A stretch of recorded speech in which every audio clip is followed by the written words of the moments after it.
But what are your thoughts on what the Clippers are angling for here? Do you think this is the right approach, or are you baffled like some people are by their decision to get rid of Powell? Yeah, Powell, getting rid of him, a 21-point scorer on extreme efficiency, that seems like a move that you do only if you're worried about giving him long-term money. At his age, approaching his mid-30s, you might not be excited about extending him, an additional 2 years or 3 years down the line. And to me, what this means, KOC, is the move before the move. That Bradley Beal steps in as the replacement for Norm Powell, as this kind of like supercharged hyper scorer next to James Harden and Kawhi Leonard. That seems like to me what this deal portends, because you don't make this deal with just James Harden as your starting point guard and shooting guard, and they don't really have much backcourt depth besides Chris Dunn, who's not a pure ball handler scorer. He's the opposite of that.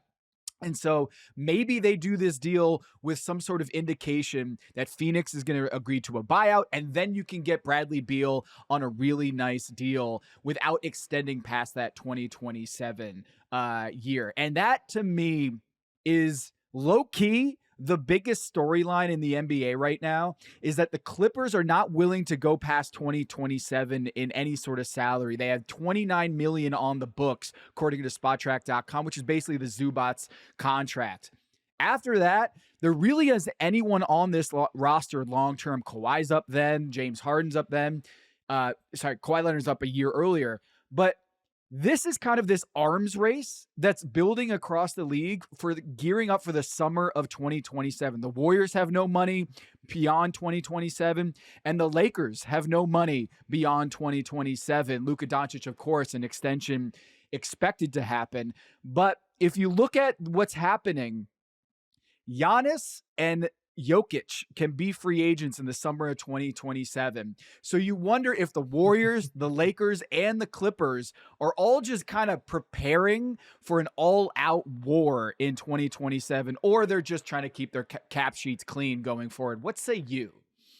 I do think that's an element of it. We continue hearing that about the Lakers as well, that they want a clean sheet for 2027. And, all indications would be that that's either Giannis or Jokic, as you're saying. And even if it's not, I mean, Karl-Anthony Towns can be a free agent that offseason as well. He has a player option. Anthony Davis can be. I know these guys would be getting older at that point. 80 would be 34. Towns would be 30, almost 32. Like, these guys are getting older. Rudy Gobert would be 35 at that point. Jalen Green would be a free agent as well with a player option that year. But so, my point being is that it's these massive names that you're talking about, the best players in the world, Giannis and Jokic. But then there's a lot of other guys too in 2027. There's these like plan Bs, plan Cs that you can get pretty excited about that summer. So I think that's what teams are angling for here. And for the Clippers and for any other team that's trying to load up for 2027, it makes some sense, because with Norm Powell, from the Clippers standpoint especially, you don't want to compromise that chance with Norm Powell, especially when you might feel like John Collins and potentially getting Bradley Beal, the opportunity to look attractive to Bradley Beal outweighs the possibility of just giving Norm Powell whatever contract that he's going to end up wanting. Because as much as I really like Norm Powell, he is a defensive liability. He does has his limitations as a playmaker. He did not perform well in the playoffs this year compared to his regular season production. So you have plenty of reasons to look at it and say, he's a great regular season player, but maybe not worth the 25, 30, however much $1 million he's going to want, especially if it's going to compromise your chances of landing a big fish in 2027. And so I like it from a long-term standpoint from the Clippers, and I also like it from a short-term standpoint too. Obviously, especially if they get Bradley Beal. But even if they don't, I just think having front court flexibility is so important in the NBA today. Different playoff series require different types of lineups. And the fact John Collins can be a spacer for you or a lob guy with James Harden in pick and rolls. Like Harden and Collins could be beautiful basketball together, high pick and roll. The fact you can play with two bigs or one big, you can play with a massive drop coverage big like Zubats or Brook Lopez, or have a bit more of the versatile guy like John Collins. Not that he's a great defender by any means, don't get me wrong, but it's a different style than Zubats and Lopez. I just feel like the Clippers are starting to look like a team that can have different identities. Whereas last year, when Zubats was off the floor, it was Ben freaking Simmons as the backup. Like seriously, Tom. And now we're talking about all these guys behind him. They could just to me, the front court is what defines your defensive style. And now suddenly the Clippers can take on so many different shapes. And so if they're this and they end up getting Bradley Beal after a buyout, look, I know every year we start believing in the Clippers, but this would be a fun team of rejects and guys that get hurt all the time. It's maybe this is the one year that they end up all staying healthy. Yeah, I can't put them on the top tier of the Western Conference. I mean, Houston, OKC, Denver may be in there depending on how things shake out the rest of the offseason for them. I really like the Cam Johnson move. But when you look at the Clippers, I really bought into them last year, and I kept telling myself this is going to be the year. This is going to be the year they break through because Norm Powell, he's a 50, 40, 90 guy. He's breaking through for them, and it's weird to have an age 32 guy having his breakout season. And Kawhi was looking awesome. Slim Kawhi was looking so good, and Zubats, and it didn't happen. And so does Brad Beal and John Collins move the needle enough that you could put them in that top tier? I say no. I don't think they're there, and I don't think they expect to be there with this potential move. John Collins, it's like, you saw what Obi Toppin did with the Indiana Pacers as this kind of change of speed and athleticism for the Pacers, that you had Miles Turner, but you also got this guy coming off the bench as a potential small ball five that runs the floor and just plays with this vertical spacing and ability to just kind of shoot and dive at the rim, offensive rebounds. That's kind of what you're getting in John Collins. You're not going to get a defensive player of the year candidate or a rim protector in that sense, but for the long season, you need as many of those bigs as you can to offer those different looks, like you said. So I do like the pickup for them, and they sold high on Norm Powell, and they got John Collins, which is going to help them. But it is kind of interesting on the Miami Heat side. They are getting their volume shooter that they lost in Duncan Robinson. This team really needs three-point spacing, especially with Bam Adebayo not really taking that leap as a stretch five. Tyler Hero can't be the only spacer on the team. And so now you get a very nice pickup for a guy that's going to play hard, get downhill, and I think the Miami Heat are going to see a big boost from getting Norm Powell in ways that you just can't do the same things with Duncan Robinson. I agree with you. I mean, look, Heat fans might be surprised when I say this. The Heat are the big winners of the deal. They get Norm Powell for scraps. Let's just be honest. That's what they get Norm Powell for. So you're getting a guy who is, a sixth man of the year candidate, arguably an all-star last year, 21 points per game. As you said, Tom, a 40% shooter from three. Norm Powell's a great scorer. And you're getting that guy for scraps. Kevin Love is old. He's better at posting on Instagram at this point. Kyle Anderson, he's just a role player. Yeah. So for Miami, they get this guy. I agree with every word you said. But what is this team exactly though, Tom? You have Tyler Hero, you have Norm Powell, you drafted Kasparis Yakachonis with the 20th pick. None of these guys are true facilitators, creators. I wonder with Miami, what is the vision for this half-court offense? Do they want to have more traditional point? Or is this going to be a team where it's everybody's sharing the ball, everybody's moving without the ball, everybody's playing with speed and tempo? Because if that's the direction they're kind of leaning towards, if that's what Spoelstra wants to install, I think this could be interesting. It could be fun.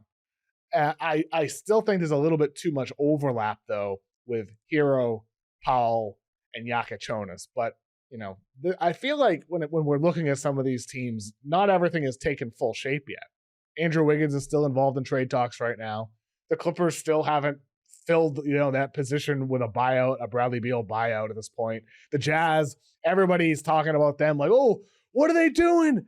They've gotten nothing back for Colin Sexton and for John Collins. What's going on? The Angels have lost it. It's well, let's wait a minute. Let's wait on this. We can't assess the full picture yet when they have created a lot of cap space, a lot of cap flexibility. There's a ton of restricted free agents still out there right now. I'm not ready to assess exactly what some of these teams are thinking until we see what the next move is. Will Andrew Wiggins get traded?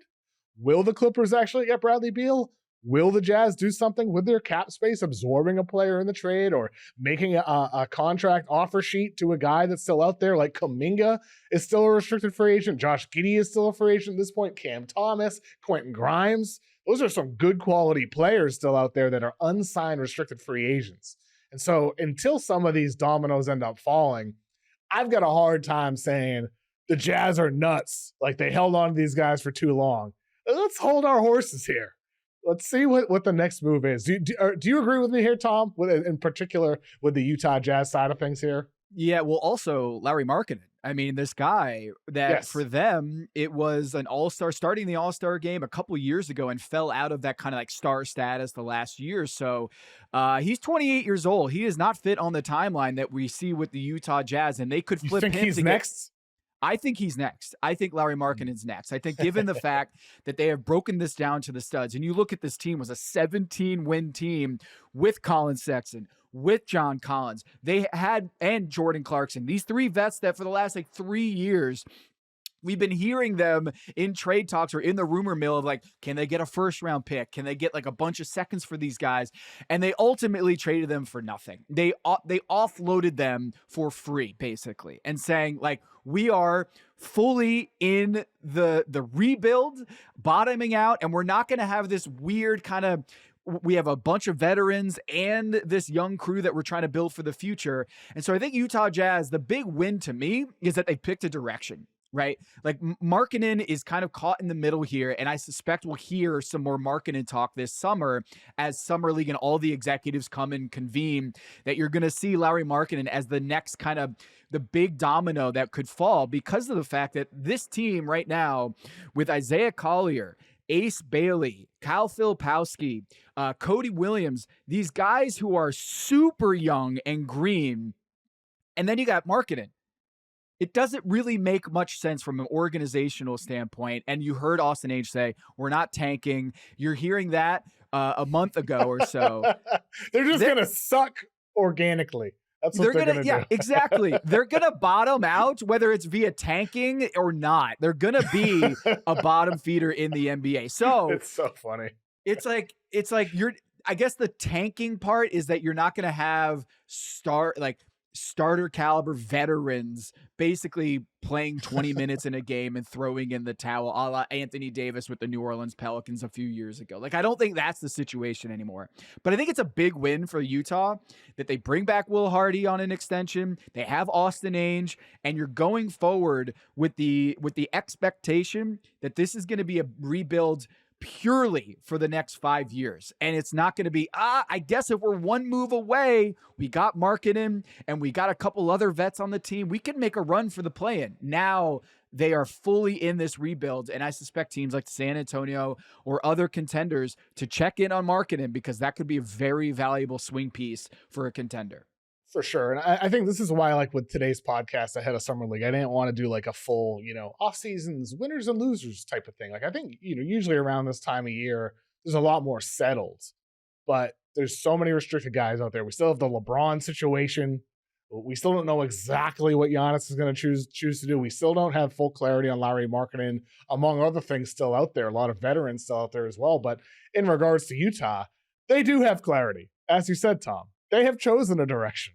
And they have chosen a youth movement, and Markkanen does go against that with what they've built out. And I think this also speaks to why they chose Ace Bailey with the 5th pick. Obviously, they thought highly of him, but I think this is a front office led by Austin Ainge and Danny Ainge. Ainge and the team owner Ryan Smith have a very close relationship. They're golf buddies. They have known each other for many years. They get along great. This front office has stability. If Ace Bailey turns out to be a bust, it's okay, right? Like I think other teams, if Ace Bailey's a bust, you might be on the hot seat. With this situation, I think there was an understanding. We're a young team. Let's take a huge swing on this 6'7" shot maker who showed improvement last year at Rutgers and that could turn out to be something.